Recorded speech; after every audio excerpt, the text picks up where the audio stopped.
All right, guys, 8 in a row for the New Orleans Saints. Deuce McAllister joins me here in Cincinnati. Boy, this team just keeps on rolling along, and the offense kept going too.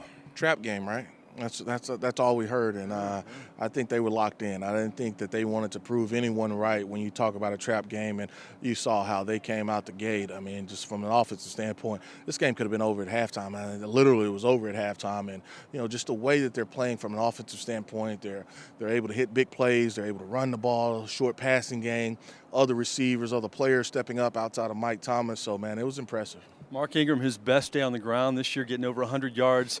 And to me, it's just amazing the dynamic between Kamara and Ingram back and forth. They really don't need a rhythm. They just keep on going. Well, I mean, I think they're feeding off of each other just because going in the game, and knowing that could be your opportunity. And when it comes, this offensive line is giving them holes and creases, and they're able to find it. And so it keeps defenses off of balance of what they have to be able to prepare for and what they're looking for.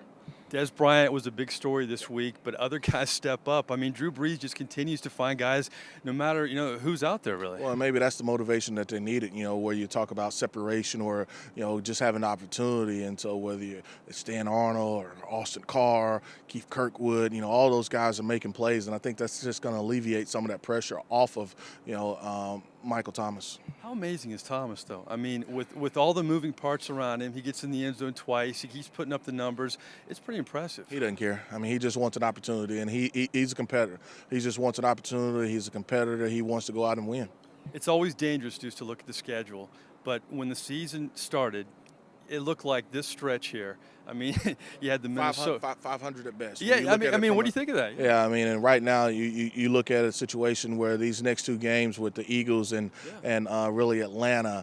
I mean, you've got a chance to sweep them, and that is amazing to think. You were thinking at best 3-3 with that 6-game stretch.